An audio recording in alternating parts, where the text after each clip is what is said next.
In this video, we are going to go over 3 dating rules that I have learned from being a little boy crazy since I was a young child. Now, I've kind of grown out of that because I'm focused on other things.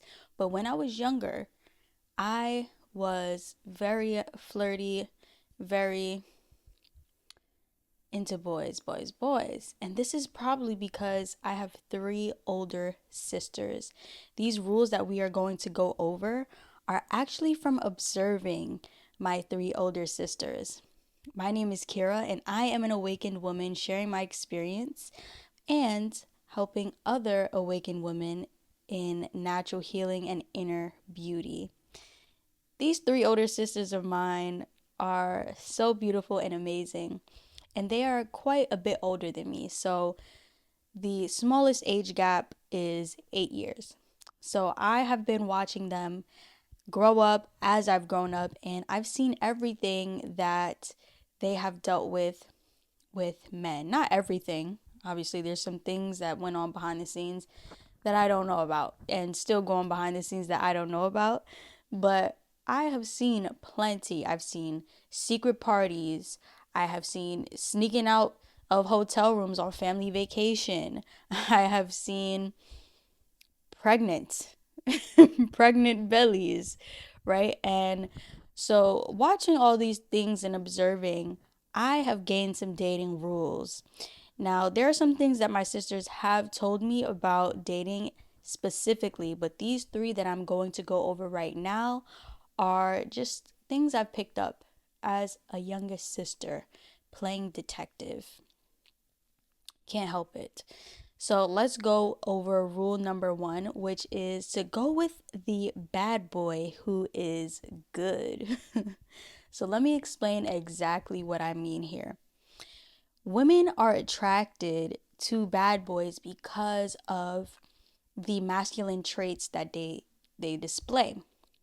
Now we like that aura of mysteriousness, and it seems like, oh, he's so charismatic, or he has a charm, he can protect me, he is a little stoic, so he's serious and people respect him. These types of traits on the bad boy are what we like, but we need to find the one who's actually good.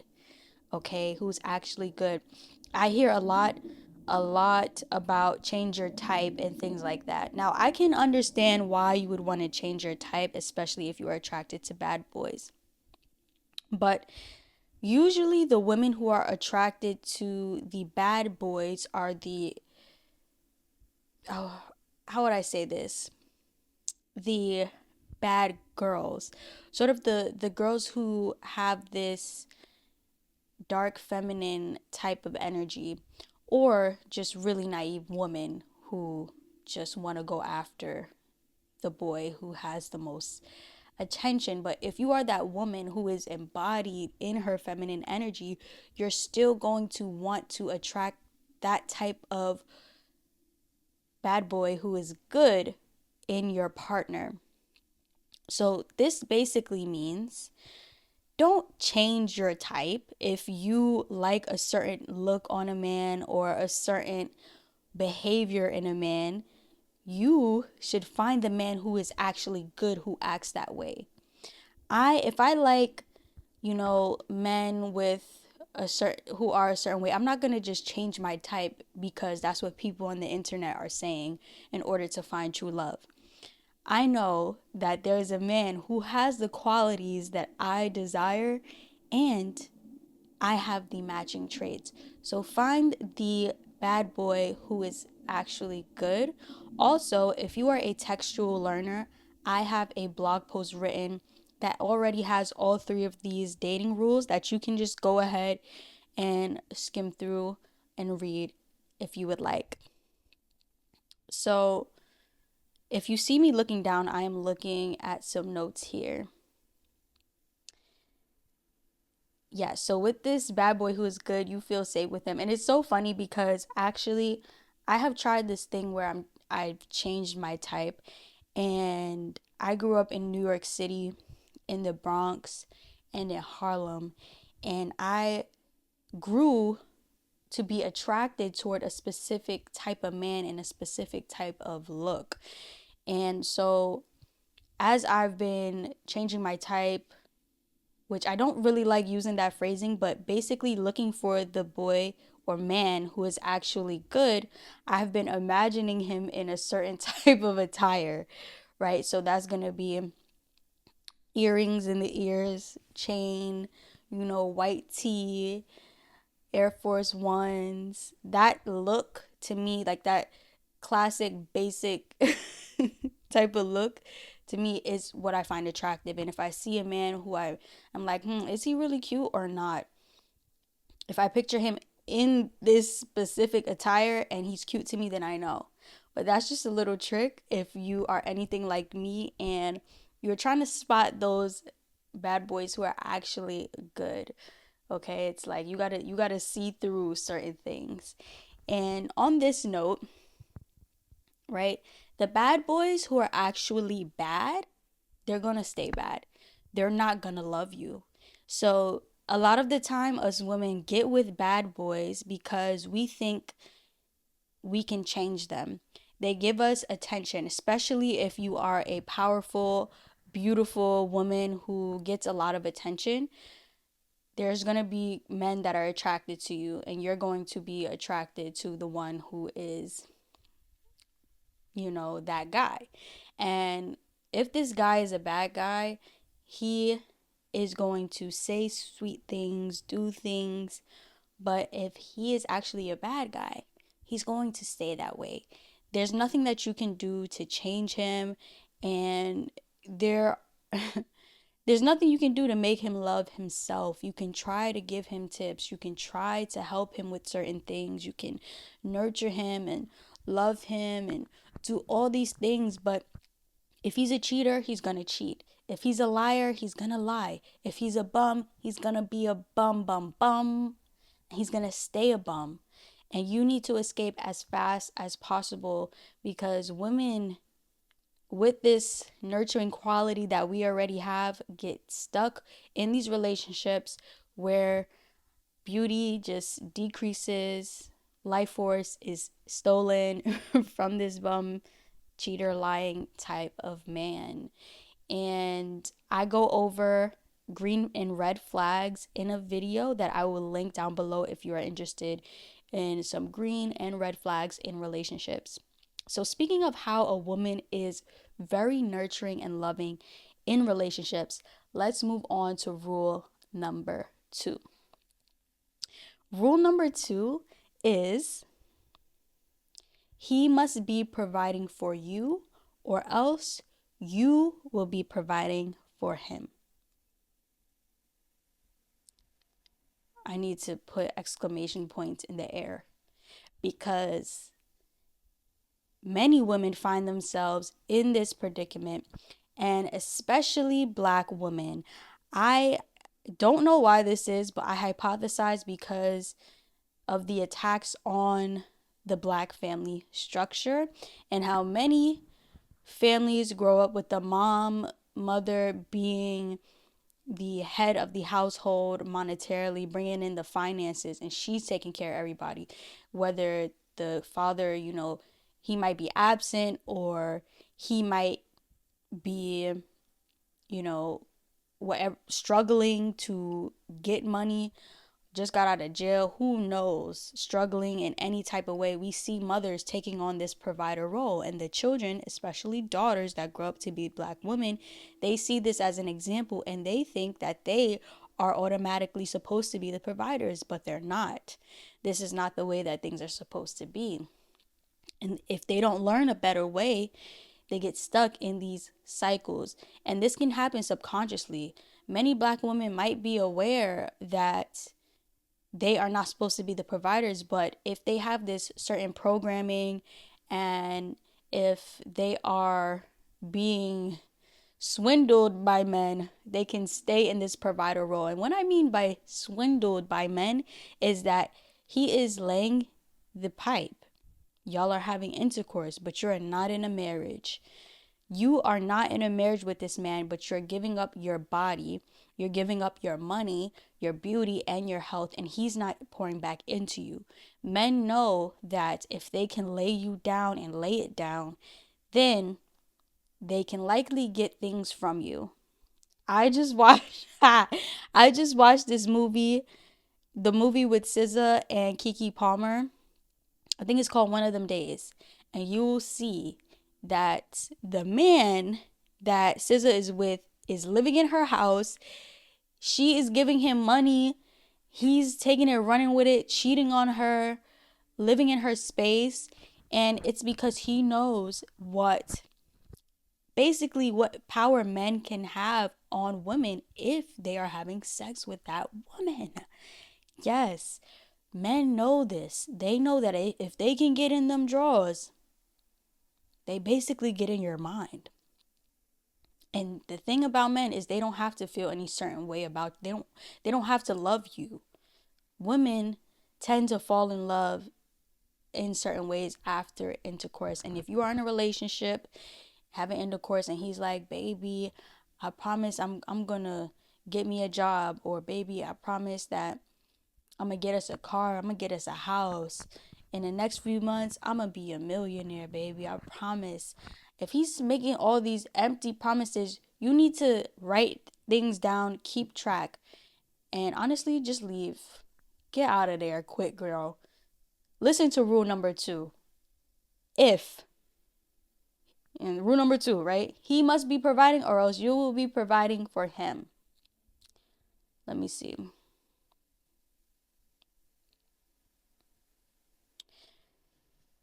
When women are stuck in predicaments like this and they have been seeing this their whole life, it can almost feel like a fairy tale to have a man who showers her with gifts, provides for her, pays for her housing, pays for whatever she needs, her maintenance. This can feel like a real fairy tale. You can see it happening for other women and feel like this ain't gonna happen for me, or this might not be me, but that is a false. That is false. You just need to find the right man. Heal yourself. Focus on healing yourself naturally, on your inner beauty, and then you will attract the man who is a match for that version of yourself who actually deserves it. You have to get to the point in your confidence, in your energy, that you actually feel you deserve this type of person. And it takes a lot of inner work to get there. It takes a lot of cultivating refinement to become that person with that big titty energy. If you want to learn more about this and want to apply to work with me, check out the link in the description. So there was this guy that one of my sisters was dating. They were pretty young, and he would buy dinner for our whole family just randomly. We were eating, fast food back then, but it was still a nice gesture. So he would just buy a big, who knows, forget what I said about fast food. That was kind of sort of relevant but sort of irrelevant. say say like, I would come downstairs one night, and my sister and her man were coming home, and he bought us a bunch of food from a Spanish restaurant, and he's feeding not only them two but the whole family. It's these types of small gestures that I would see, and I would be like, "Oh, okay, there's a man who would not only buy me food, but he would buy my mother food, my father food, my brother food, my sister food, all of us." He would provide in that way. So these little cues that I learned from being a youngest daughter and baby sister really helped me to cultivate these rules, helped me to understand how not to get played. Now, I've been played, I'll say, one time, for real. And that's just because I thought I was the exception to the rule. So let me tell you right now that you are not an exception to these rules. Follow these rules because they will save your dating life. Now, let's move on to number 3. Rule number 3 is, if he won't, another man will. This is like one of my favorite rules. If he won't, another man will. This is the blessing of being single. If I could define the blessing of being single, it would actually be rule number 3. If he won't, another man will. Once you get married, you better have vetted that man, because if you're married to a man who is not giving you the things that you desire, who's fulfilling your needs, who's willing to work on himself and work with you on anything, then, he swindled you. But for my ladies who are dating, if he won't, another man will. It has been so very empowering seeing my sisters walk away from relationships that did not serve them. They walked out. They may have been heartbroken. They may have cried. But what did they do? Get in the gym. Start going on dates. Start knowing their worth. Start flying out. I have one sister who takes flight all the time. All the time. We have a family group chat, and she's always taking a flight. She'll send like an airplane emoji. And it's like she's just taking flights. She's traveling. Okay? She's dating. And so seeing my sisters move on, glow up, and get better just shows me that never be too afraid to leave. Always choose yourself. If there's a man who's right for you, you will know that he's right for you. And here's how. He will propose and you will say yes and you will get married. Right? This is, of course, if he's the right guy. And if you are in tune with yourself, in tune with your spirit, in tune with God, and he is also, you both have faith, you both share in faith, you will likely be making the decision to be with your soul partner, that soul relationship. So if he won't, one man in your dating time, another man will. And you just keep dating, keep having fun, right? You don't have to stay put in any relationship.